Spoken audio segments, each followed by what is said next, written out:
Bonjour à tous et bienvenue sur Noxo Studio. Aujourd'hui, je vais vous apprendre à créer un système de rayons sous Photoshop. Je vais vous apprendre à créer des rayons avec deux différentes techniques, deux techniques que je connais. Donc, sans plus attendre, je vais vous expliquer brièvement. On va utiliser une avec un filtre, donc les coordonnées polaires, et la seconde façon de créer les rayons sera en utilisant la plume et l'effet de répétition. Sans plus attendre, on va créer un nouveau un nouveau document, pardon. Donc je le fais en 1000 x 1000 pixels. Donc là, c'est un arrière-plan blanc. Donc je déverrouille le calque en double-cliquant dessus. Je fais un nouveau calque en faisant Pomme Shift N et je fais entrer.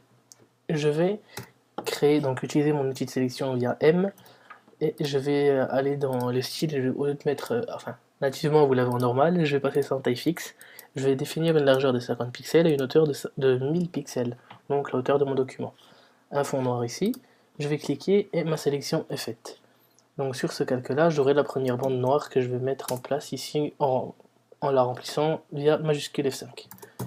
Donc je prends mon calque, je l'aligne tout à gauche, je vais le dupliquer. Donc soit vous appuyez, vous glissez le calque, je sais plus où. Non, je crois pas que c'est là. Si vous le glissez ici, vous le dupliquez, vous faites Pomme J, vous appuyez sur Alt et vous déplacez votre calque dans votre liste de calque afin de le dupliquer. On va baisser l'opacité à 56% pour pouvoir la différencier de l'autre et on va décaler ça juste là. Donc ensuite, ce qu'on va faire, on va prendre nos deux calques, on va les dupliquer à nouveau et on va encore décaler ça. Ensuite, on va en prendre 4, on va les dupliquer à nouveau, on va les coller et on va répéter cette action jusqu'à ce qu'on remplisse intégralement notre document. Voilà, là c'est bon. Ce que je vais faire désormais, c'est prendre tous mes calques qui ont 56% en opacité et les passer à 0%. Donc ils sont alternatifs. Hop. Donc on va sélectionner tous nos calques et on va repasser ça à 0%. On va ensuite sélectionner tout ça. Là, on va faire un clic droit, convertir en objet dynamique et une fois que ça aura fait ça, on va pixeliser le calque. Donc là, ce qu'on a, on a juste des rayures, donc des braies, et on crée nos rayons. Donc on va faire un filtre, déformation, coordonnées polaires, et on va choisir coordonnées rectangulaires en polaire.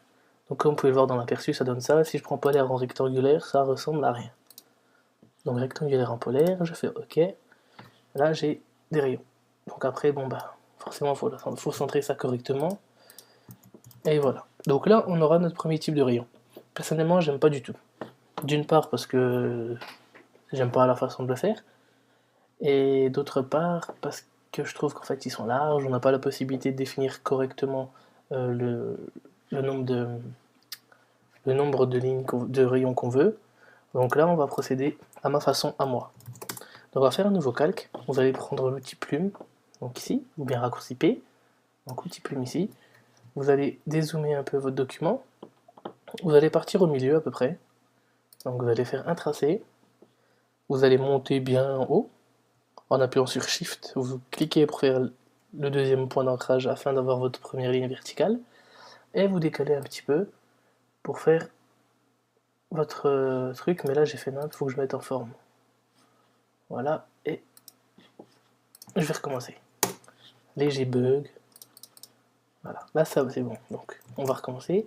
Donc je place ça au milieu. Je monte bien en haut, je fais ma deuxième ligne. Donc il faut faire en sorte que je fais mon deuxième point, pardon. Il faut faire en sorte que votre deuxième point soit plus haut. Il faut faire en sorte que votre deuxième point n'empiète pas sur les coins ici une fois qu'on va faire notre rotation. Donc là, bien évidemment, il est largement au-dessus, donc c'est impeccable. Et je vais écarter afin d'avoir mon triangle qui va se créer. Donc si ça va pas, je prends l'outil conversion de points, je sélectionne celui-là et à l'aide des flèches, j'écarte ça un peu plus. Donc une fois que je suis sur ce tracé, je vais faire un CTRL-T ou Pomme-T.